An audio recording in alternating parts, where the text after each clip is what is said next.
Student welcome back to my channel Samrat academy. Student आज की इस वीडियो में आप लोगों को बताने वाला कि हिंदी में पास होने का ट्रिक। मेरे प्यारों, अगर आप हिंदी का पेपर देने गए हो और हिंदी के पेपर में अगर आप लोगों को कुछ भी नहीं आ रहा तो हिंदी के पेपर को आप कैसे पास करोगे। मेरे प्यारों, बिना पढ़े बिना याद किए केवल व केवल ट्रिक से आप लोगों को मेरे प्यारों इस वीडियो में बताऊंगा कि किसी भी हिंदी के पेपर को आप कैसे पास करोगे।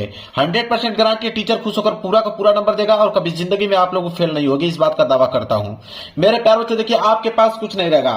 अगर आपकी तैयारी 0% है मेरे प्यारों और एग्जाम देने पहुंच गए हो और आपके पास मेरे प्यारों से यहाँ पे पेपर आ गया। देखिए मेरे पास 2026 बोर्ड का पेपर है हिंदी का, और ये हिंदी का पेपर आ गया आप लोगों के पास, और हिंदी का पेपर में बिल्कुल तैयारी आप लोगों के पास नहीं है, तो हिंदी के पेपर को आप कैसे पास करोगे मेरे प्यारों कि आपको कम से कम मेरे प्यारों ओवरऑल अगर हम बात करें तो 100 में कम से कम आप लोगों को 70 से लेकर 75 नंबर मिल पाए। आज की इस वीडियो में यही आप लोगों को बताना कि कोई भी हिंदी का पेपर आ जाएगा उसको कैसे आप पास करोगे। सबसे पहला जो काम आप लोगों को करना है मेरे प्यारों वो है आप लोगों का रोल नंबर। सबसे पहला काम ये करना है कि अनुक्रमांक और यहाँ पे नाम अपना यहाँ पे लिख देना है सही सही। और मेरे पास देखिए ये हिंदी का पेपर है और हिंदी के पेपर को मैं खुद बोर्ड एग्जाम की कॉपी पे सॉल्व करके दिखाने वाला हूं बिना कुछ याद किए। केवल मेरे पास जो आपके पास पेपर रहेगा, आपके पास 2 पेन रहेगा और साथ ही साथ एक स्केल रहेगा मेरे प्यारों। इसी के सहायता से आप पूरा का पूरा हिंदी के पेपर को सॉल्व कर पाओगे मेरे प्यारों। एग्जामिनर आपको 70 से लेकर 75 नंबर दे देगा पूरा 100 में। तो चलिए देखते हैं। सबसे पहला अगर हम बात करें मेरे प्यारों तो थोड़ा सा बस आप लोग समझ लीजिए, थोड़ा सा बेसिक चीजें हैं। जैसे मान लीजिए कि ये क्लास 10th है, ठीक है, और ये क्या है आपका क्लास 12th है। थोड़ा सा बेसिक चीज है उसको समझ लीजिए मेरे प्यारों। तो क्लास 10th में मेरे प्यारों जो हिंदी का पेपर आता है, तो क्लास 10th में जो हिंदी का पेपर आता है वो आता है 70 नंबर का, और क्लास 12th में जो हिंदी का पेपर आता है मेरे प्यारों वो आता है 100 मार्क्स का। इस बात को जानते हो आप मेरे प्यारों। इसमें 70 नंबर का इसलिए आता है क्योंकि इसमें प्रैक्टिकल के नंबर जुड़ते हैं। इसमें जो होता है मेरे प्यारों प्रैक्टिकल के नंबर 30 नंबर जुड़ते हैं, तो ये तो फ्री में ही आपको मिलने वाला है स्कूल के द्वारा। स्किल के द्वारा आपको फ्री में 30 नंबर मिल जाएगा। सिर्फ 70 में मेरे प्यारों आपको 50 नंबर लाने की जरूरत है। 50 और 30 मिलकर टोटल हो जाएंगे 80 नंबर। और यहाँ पे क्लास 12th वाले बच्चे टोटल 100 नंबर का पेपर होता है। आप यकीन मानिए कि 100 में आप मेरे प्यारों 70 से लेकर 75 नंबर आप बिल्कुल आसान से ला पाओगे, चाहे आपको याद हो चाहे ना याद हो। इस बात की गारंटी लेता हूं मेरे प्यारों। तो यह था कुछ बेसिक पॉइंट। और मैं आपको बता दूं कि जो हिंदी का पेपर होता है मेरे प्यारों वो 2 भागों में बटा होता है। अब 2 भागों कौन कौन से हैं देखिए, एक होता है सब्जेक्टिव प्रश्न, एक होता है ऑब्जेक्टिव। तो एक ऑब्जेक्टिव होता है और एक सब्जेक्टिव होता है। तो ऑब्जेक्टिव प्रश्नों को मैं लास्ट में डिस्कस करूंगा। सबसे पहले मैं सब्जेक्टिव प्रश्नों को डिस्कस करने वाला हूं। ऑब्जेक्टिव प्रश्न का एक ऐसा ट्रिक बताऊंगा कि वो 100% मेरे प्यारों वर्क करता है। और कम से कम मेरे प्यारों अगर हम बात करें, अगर 20 नंबर का ऑब्जेक्टिव है तो कम से कम आप मेरे प्यारों 12 से लेकर 13 नंबर क्वेश्चन आप आसानी से उस ट्रिक की मदद से आप सॉल्व कर पाओगे। तो आपका मेरे प्यार यहां से ऑब्जेक्टिव क्वेश्चन निकल जाएगा। लास्ट में इसको बताऊंगा। सबसे पहले हम लोग देखेंगे यहाँ पे सब्जेक्टिव प्रश्न को। देखिए मेरे प्यार सब्जेक्टिव प्रश्न आप लोगों का यहां से स्टार्ट है। खंड ब, और खंड ब में दिया हुआ है वर्णात्मक प्रश्न मेरे प्यारों। सबसे पहला जो काम करना है वो बात मेरा नोट कर लेना। सबसे पहले स्केल की सहायता से अंडरलाइनिंग कर लेना। ये डबल अंडरलाइनिंग करके लेके आया ना, तो यहाँ पे जिसे हसिया बोलते हैं हिंदी में, तो आप लोगों को हसिया खींचना, मैं ऑलरेडी खींच के लेके आया हूं। जब हसिया आप लोग खींच लोगे तो सबसे पहला जो काम करना है मेरे प्यारों वो होता है रोल नंबर। आपको हर एक पेज पे यहाँ पे रोल नंबर लिखते चलना है। रोल नंबर इसलिए लिखना है ताकि आपकी कोई भी कॉपी जो मेरे प्यारों बदल ना पाए। अब आपने रोल नंबर हर एक पेज पे आपको लिखना है। इसके बाद आपको हेडिंग डालनी है। जैसे खंड ब है तो आप यहाँ पे हेडिंग डालोगे खंड ब। अब ये मेन हेडिंग हो जाएगी आपकी खंड ब। ये हेडिंग हो गया खंड ब। स्केल की सहायता से इसके नीचे कर दीजिएगा मेरे प्यारों अंडरलाइनिंग। अब मेरे प्यारों वर्णात्मक प्रश्न कर रहे हो तो एक लाइन का गैप छोड़ना है, इस बात को नोट कर लो। एक लाइन का गैप छोड़कर तब जाके नीचे आप डालोगे यहाँ पे वर्णात्मक प्रश्न। क्या डालोगे? वर्णात्मक प्रश्न डालोगे। पेपर में लिखा हुआ है वर्णात्मक प्रश्न, वही चीज आपको नोट करना है। यह नहीं है कि वर्णात्मक प्रश्न आपको याद करना है। पेपर में लिखा हुआ मिलेगा आपको वर्णात्मक प्रश्न। अभी मैंने दिखा भी देता हूं आप लोगों को। देखिए खंड ब वर्णात्मक प्रश्न, ये 2 पॉइंट लिखा है। इन्हीं दोनों पॉइंट को मैंने यहाँ पे क्या किया, नोट करना है। कर दोगे, इतना काम आपको हो गया। अब प्रश्न संख्या मान लीजिए 21 कर रहे हो यहाँ से, तो प्रश्न संख्या 21 कर रहे हो तो सबसे पहले प्रश्न उत्तर डालना बहुत ही ज्यादा कंपलसरी है। तो एक लाइन का गैप छोड़कर आप यहाँ पे डालोगे प्रश्न उत्तर संख्या। यहाँ पे हेडिंग बनाओगे। देखिए हेडिंग बिल्कुल सही सही आपको डालना है। आप आंसर गलत लिखो कोई दिक्कत नहीं है, लेकिन हेडिंग इसका बिल्कुल सही सही होना चाहिए। तो प्रश्न उत्तर संख्या क्या डालोगे यहाँ पे 21। इसके बाद स्केल की सहायता से इसके नीचे करना है आप लोगों को अंडरलाइनिंग। तो प्रश्न उत्तर संख्या 21 हो गया। अब जब प्रश्न उत्तर संख्या 21 पढ़ोगे मेरे प्यारे बच्चों, तो बोला है कि निम्नलिखित में से एक गद्यांश पर आधारित सभी प्रश्नों को उत्तर दीजिए। तो आप यहाँ बोला है कि निम्नलिखित में से किसी एक गद्यांश पर आधारित सभी प्रश्नों के उत्तर दीजिए। मतलब कि 2 गद्यांश दिया हुआ है। देखिए, एक क वाला दिया गया है और क वाला कह रहा है कि अगर नहीं करना आप चाहते हैं तो अथवा करके यहाँ पे आपको ख वाला दिया गया है। दोनों में से कोई एक ही आपको करना है, इस बात को आप नोट कर लो। और ये जो गद्यांश मेरे प्यार जो 6 नंबर के लिए पूछा गया है, ठीक है, ये हाई स्कूल का पेपर है। इंटर वाले में मेरे प्यार जो यहाँ पे 10 नंबर का पूछा जाता है गद्यांश, इस बात को ध्यान में रखिएगा। तो देखिए, गद्यांश हल करने का दोनों में एक ही ट्रिक है। अब गद्यांश हल करने की अगर हम बात करें तो मान लीजिए अगर आप क करने वाले हो तो क का आंसर नहीं मालूम है तो कैसे इसको करोगे। तो क करने वाले हो तो सबसे पहले यहाँ पे लिखोगे क लिखने के बाद यहाँ पे इस तरह डालोगे संकेत। संकेत बहुत ज्यादा कंपलसरी, मेरे पास इस बात को नोट कर लेना। संकेत ऐसे डालना है और स्केल की सहायता से इसके नीचे क्या कर देना आप लोगों को, अंडरलाइनिंग। संकेत कैसे लिखा जाता है उसको समझिए। संकेत तो आप पेपर में सही लिख डालोगे। जैसे देखिए यहाँ बोला है ना, विश्वास पात्र मित्र, तो शुरू का यहां तक लाइन उठा लीजिए कि विश्वास पात्र मित्र से, इसके बाद डैश डैश करते जाना है। लास्ट की लाइन आपको लिखना है कि सहायता देंगे। यह होता है संकेत लिखने का तरीका। तो चलिए नोट करते हैं क्या था, विश्वास पात्र, तो आप लिखेंगे कि विश्वास पात्र। देखिए मेरे पास जो ट्रिक आपको बता रहा हूं, बिल्कुल याद करने की कोई भी प्रश्न जरूरत नहीं। अगर आपको नहीं याद है तो आप ये ट्रिक अपनाना, बिल्कुल पास हो क्या होगे। तो विश्वास पात्र मित्र, यहां पे लिखोगे मित्र से। अब इसके बाद क्या करोगे, डैश डैश करते जाओगे और लास्ट की लाइन क्या था, और लास्ट की लाइन था सहायता देंगे। तो यहां पे डालोगे सहायता देंगे, सहायता देंगे, यहां पे डाल दीजिए खड़ी पाई। क्लियर है, ये हो गया संकेत। इतना काम तो पेपर में से ही कर दोगे। इसके बाद नीचे आप प्रश्न पढ़ोगे कि प्रश्न कौन सा दिया हुआ है। देखिए 3 प्रश्न है और इंटर में 5 प्रश्न होते हैं। 2-2 नंबर के हिसाब से 10 नंबर वहां मिलते हैं, यहाँ पे 3 प्रश्न है तो 2-2 नंबर के हिसाब से 6 नंबर मिलेंगे। तो पहला प्रश्न क्या है कि उपयुक्त गद्यांश का संदर्भ लिखिए। अब मेरे प्यारे जो संदर्भ लिखने की बात किया, संदर्भ में 2 ही चीज मेन पॉइंट होता है। एक होता है आपका पाठ का नाम कि किस पाठ से लिया गया है, और एक होता है आपका लेखक का नाम कि इसके लेखक कौन है। मेरे प्यारे जो गद्यांश में जब गद्यांश का संदर्भ लिखोगे तो यही 2 चीज मेन होता है, पाठ का नाम और लेखक का नाम। अब कैसे लिखना है आपको संदर्भ, ये समझिए। अगर पाठ का नाम न मालूम हो और लेखक का नाम न मालूम हो तो आप इसका आंसर कैसे लिखोगे, संदर्भ इसका कैसे लिखोगे, देखिए ध्यान दीजिए। तो सबसे पहले आप कर रहे हो पहला वाला प्रश्न, तो एक लाइन का गैप छोड़ना है, यहाँ पे डालना है पहला वाला प्रश्न। इसके बाद संदर्भ कर रहे थे तो आपको हेडिंग बनानी पड़ेगी, यहाँ पे संदर्भ।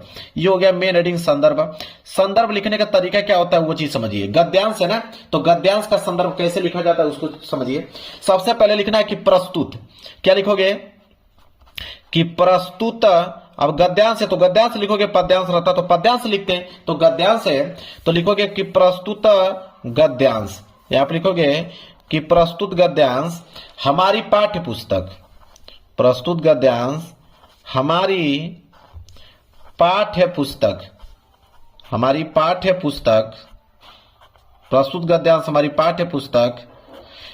अब हिंदी है, हिंदी से तो लिया गया है तो लिखोगे प्रस्तुत गद्यांश हमारी पाठ्य पुस्तक। अब सिंगल इन्वर्टेड कामा के अंदर आपको ब्लैक पेन से लिखना है हिंदी, इसके बाद क्लोज कर देना इस तरह हिंदी कि प्रस्तुत गद्यांश हमारी पाठ्य पुस्तक हिंदी के।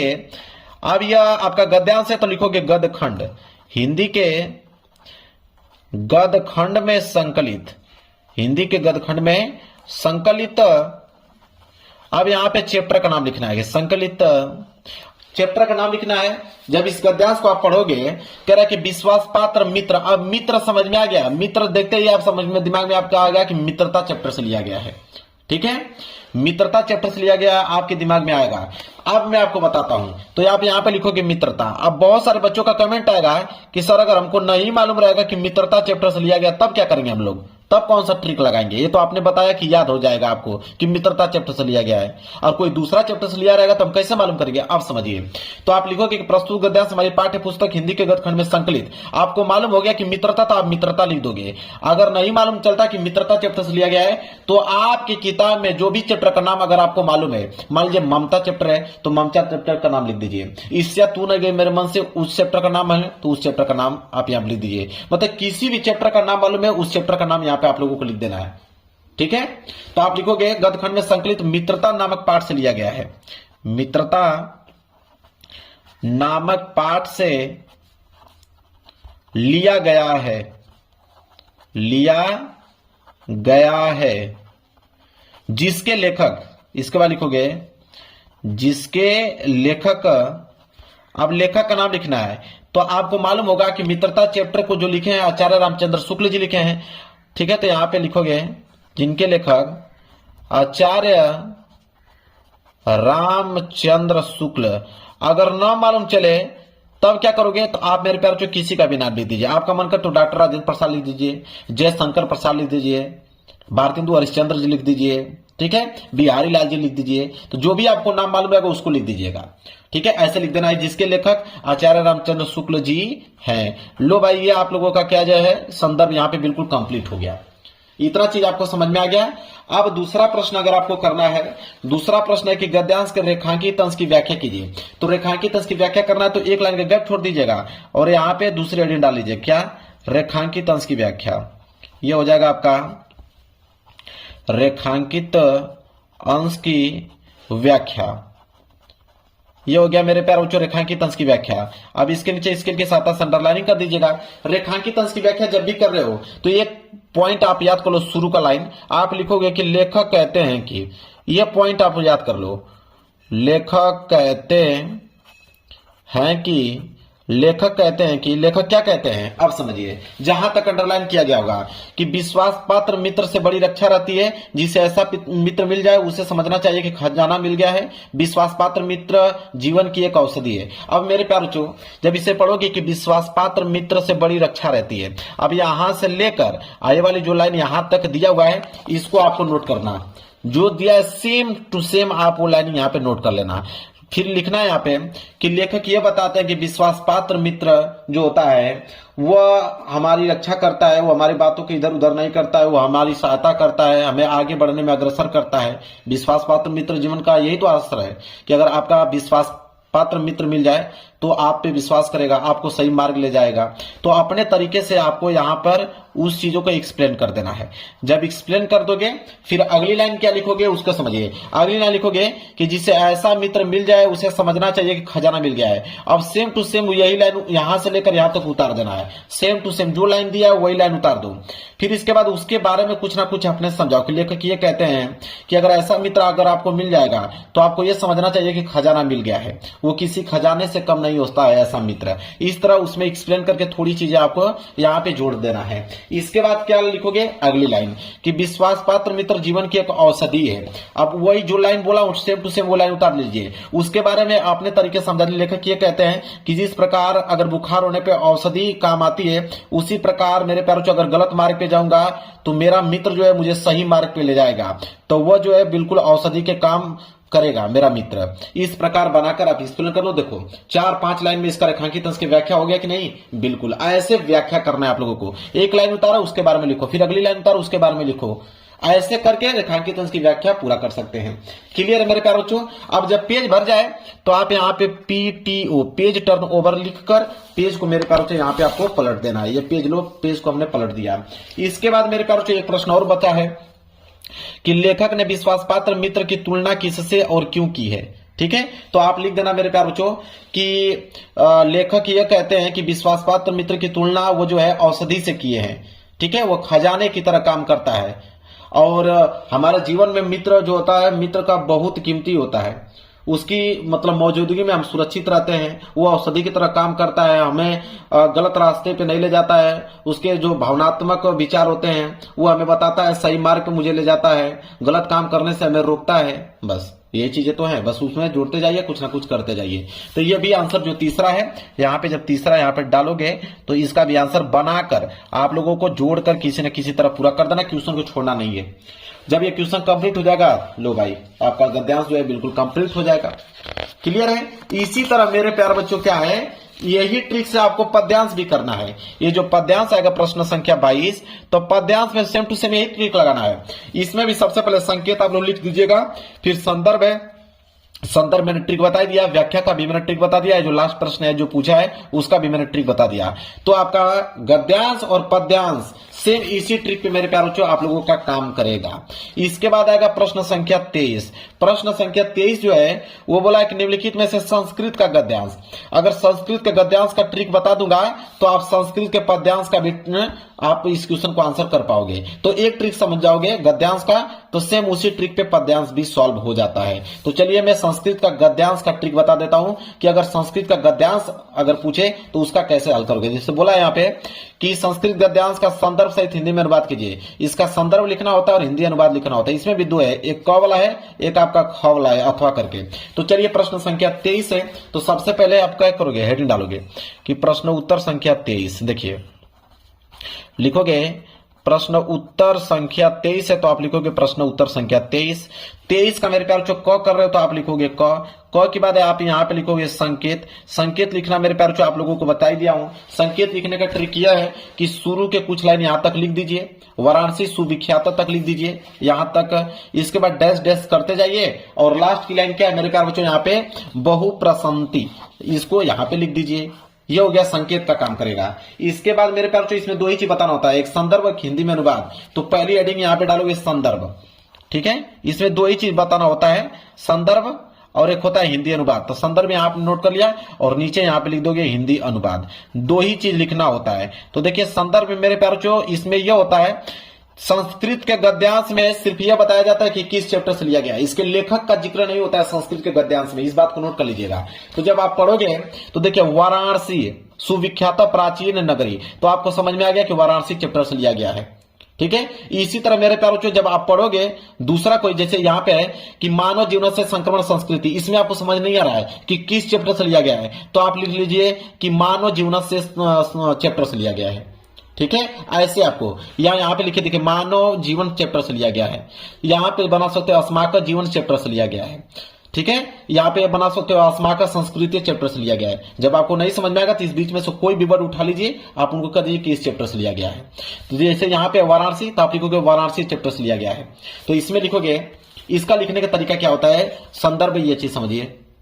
इसमें लिखा जाता है इस तरह, लिखोगे कि प्रस्तुत गद्यांश, लिखोगे कि प्रस्तुत गद्यांश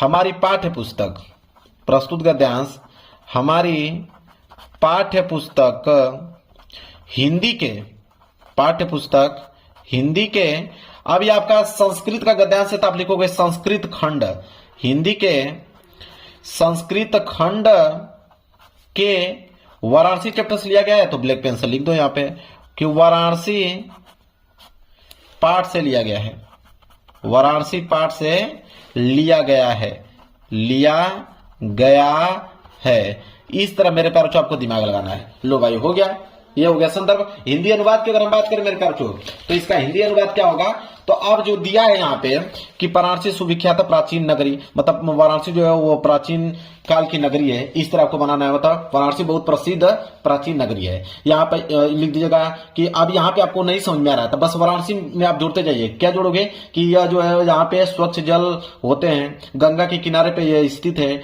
यहाँ पे उसके वाराणसी पे अनेकों घाट है जो कि रात को बहुत सुंदर दिखने में लगते हैं, ठीक है। और बहुत से लोग यहाँ पे घूमने के लिए आते हैं अलग अलग देशों से, और यहाँ पे उनकी घाटों को देखकर उनकी प्रशंसा करते हैं। बस ऐसे जोड़कर आप 3 से 4-5 लाइन लिख दोगे, एग्जामर समझ में आ जाएगा एग्जामर को कि हाँ आपने इसका हिंदी अनुवाद किया है, पूरा का पूरा नंबर दे देगा आपको, ठीक है। 1 नंबर नहीं काट सकता है। तो जो चीज हम लोग बताएं वही चीज यहाँ पे आपको लिखते जाना है हिंदी अनुवाद में। लो भाई कंप्लीट हो गया ये भी चीजें।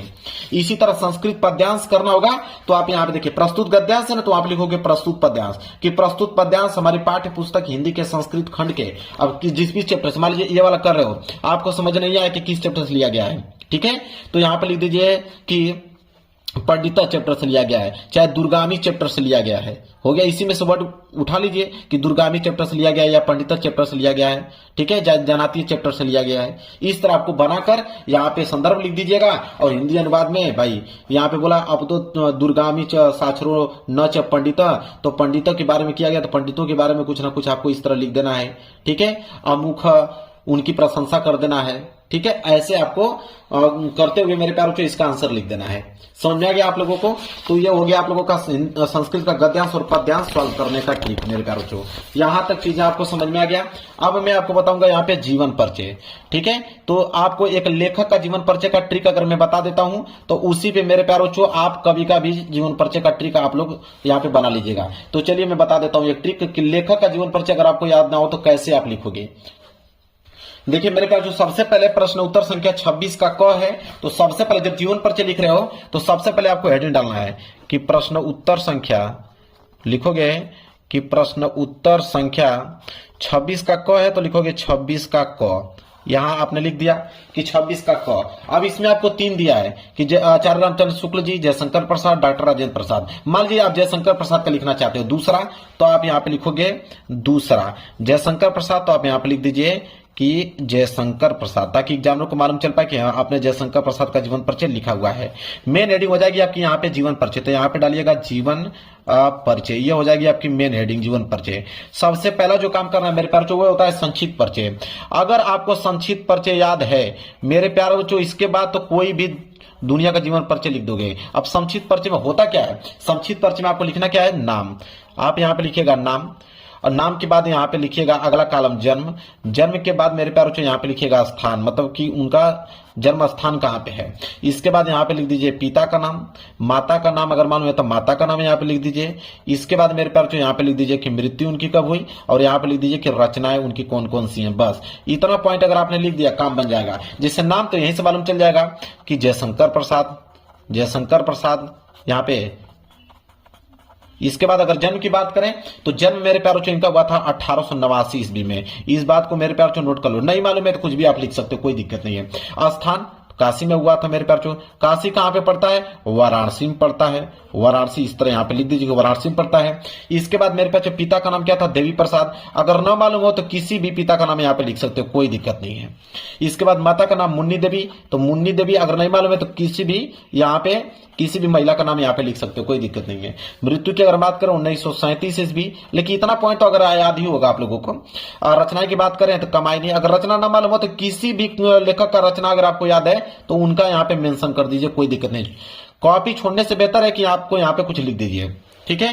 कमायनी लहर झरना, क्लियर है। ये हो गया मेरे प्यारे बच्चों यहाँ पे संक्षिप्त परिचय। इतना पॉइंट अगर आपको मालूम है, बस इतना ही, तो पूरा का पूरा जीवन परिचय लिख दोगे। कैसे, सुनो मैं बना रहा हूं यहाँ पे, लिखेंगे पहली लाइन, सुनिए ध्यान से कि जयशंकर प्रसाद का जन्म सन 1889 ईस्वी में काशी के वाराणसी नामक स्थान पर हुआ था। इनके पिता का नाम देवी प्रसाद तथा माता का नाम मुन्नी देवी था।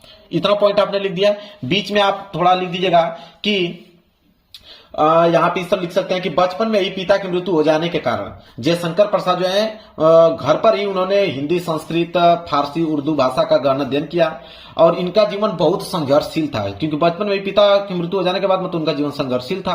अल्प अवस्था में ही क्षय रोग के कारण, मतलब किसी रोग का नाम यहाँ पे लिख दीजिएगा कि क्षय रोग के कारण उनकी मृत्यु हो गई सन 1937 ईस्वी में। उनकी रचनाएं कमायनी लहर झरना है। लो भाई, जो चीज बताया हूं ना, अगर उतना पॉइंट लिखोगे ना तो पूरा का पूरा पेज ही भर जाएगा। जो चीज अभी बोला हूं मैं, जब उसको अपने भाषा में लिखोगे तो पूरा का पूरा पेज ही भर जाएगा। यह होता है मेरे प्यार बच्चों किसी का जीवन परिचय लिखने का तरीका मेरे प्यार बच्चों। चलिए मेरे प्यारों, अब हम बात कर लेते हैं। यहाँ पे आता है कि अपनी पाठ्य पुस्तक में से कंठस्थ कोई एक श्लोक लिखिए जो इस प्रश्न पत्र में न आया हो। श्लोक लिखने के बाद क्या है मेरे प्यारों कि कोई एक श्लोक लिखिए। देखिए श्लोक लिखने के लिए जब भी आ जाए 2 नंबर के लिए आता है, तो श्लोक में कौन सा दिमाग लगाओगे ये चीज बताता हूं। देखिए श्लोक लिखने के लिए अभी हमने आप लोगों को संस्कृत का गद्यांश और पद्यांश पढ़ाया था। आपको मालूम होगा, इधर हमने दिखा कि संस्कृत का गद्यांश था और पद्यांश। देखिए ये है ना संस्कृत का गद्यांश और पद्यांश। श्लोक जो लिखना होता है मेरे प्यारों 2 लाइन का अगर श्लोक लिख दोगे तो बहुत है। तो देखिए बीच में से, जैसे यहाँ पे फुल स्टॉप, यहां से लेकर यहां तक, देखिए ये हो जाएगी पहली लाइन, यहाँ पे सेम टू सेम उतार दीजिएगा। फिर यहां से लेकर नीचे से लेकर यहां तक, उसके नीचे यह दूसरी लाइन हो जाएगा। बस लो भाई, ये श्लोक आप लोगों का कंप्लीट हो जाएगा, ठीक है। और एग्जामिनर को मालूम भी नहीं चलेगा कि आपने सही लिखा या गलत, उसको लगेगा कि संस्कृत में आपने यहाँ पे कोई ना कोई श्लोक लिखा हुआ है, वो नंबर आप लोगों को मेरे प्यार को दे देगा। तो यहाँ श्लोक के बारे में भी यहाँ पे मालूम चल गया।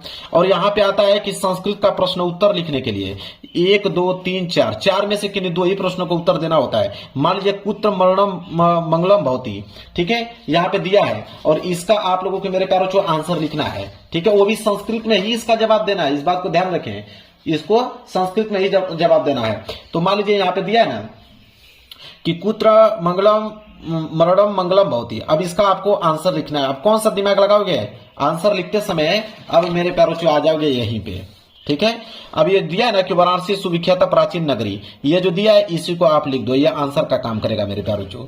इसी तरह अगर आपको ये लिखना है अस्माक संस्कृत क नियम, तो अब मेरे प्यारे बच्चों आप लिख दोगे यहाँ पे कि मानव जीवन से संक्रमण संस्कृति है। लो भाई, आंसर हो गया कंप्लीट। दो प्रश्न, दोनों प्रश्नों का आंसर इसी में से मैंने देख के लिख दिया। अब यहाँ पे आपको नंबर पूरे के पूरे मिल जाएंगे। इसके बाद मेरे प्यार बच्चों आता है यहाँ पे निबंध लिखने के लिए। तो निबंध जब भी लिख रहे हो मेरे प्यार बच्चों, चाहे वो विज्ञान वरदान या विस्तार पे लिख रहे हो, चाहे इनमें से किसी पे भी लिख रहे हो, निबंध लिखते समय आप ध्यान दें कि 150 लेके 200 शब्दों में लिखना है। 7 नंबर के लिए निबंध आता है, ठीक है।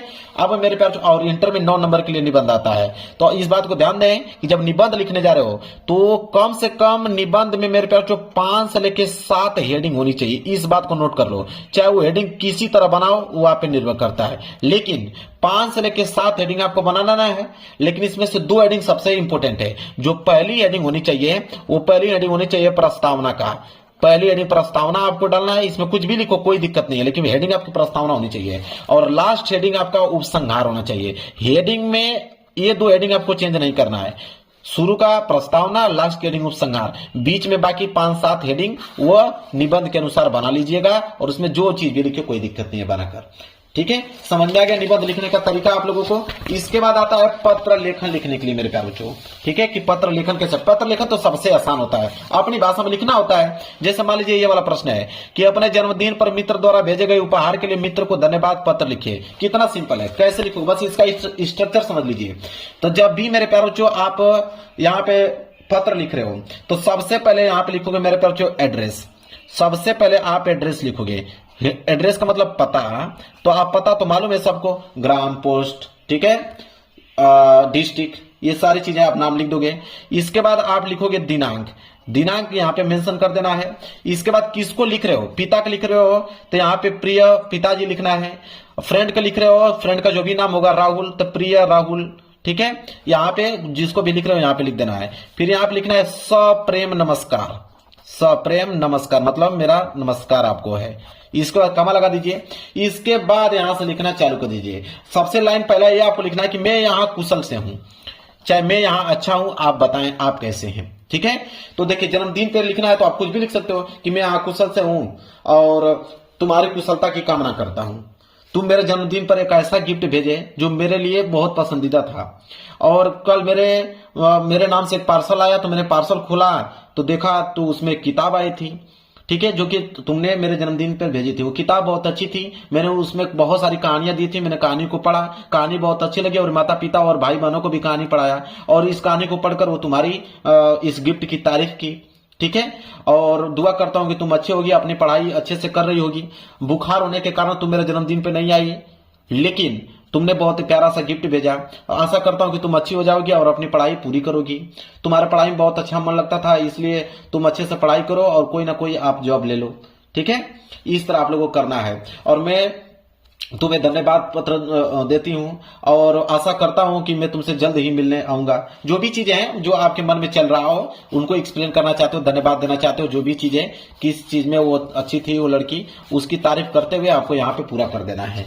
इतना काम आपको कर देना मेरे प्यारे बच्चों। और लास्ट में लिख देना कि अगर फ्रेंड को लिख रहे हो तो लिख देना कि तुम्हारी सहेली, अगर दोस्त है तो तुम्हारा दोस्त, पिता का लिख रहे हो तो तुम आपका यहाँ पे पुत्र, इस तरह लिख देना। और नाम में यहाँ पे क ख ग लिख दीजिएगा। बस लो भाई हो गया। मतलब कि पत्र लिखना बिल्कुल आसान होता है। बस आपको पता, दिनांक और यहाँ पे नमस्कार, बाकी बीच में जो लिखना होता है वो तो तारीफ ही करनी होती है। उनका हालचाल लेना होता है, उनके माता पिता का हालचाल लेना होता है, उनके लड़कों का हालचाल लेना होता है। यही चीज तो बीच में होता है कि इसके बारे में लिख रहे हो, कंडीशन के बारे में वहां पे व्यक्त करना होता है। और लास्ट में ये वाली लाइन, इसी को देखकर एग्जामिनर नंबर देता है। एग्जामिनर के पास टाइम थोड़ी रहता है कि पूरा एक एक वर्ड आपका पढ़ेगा।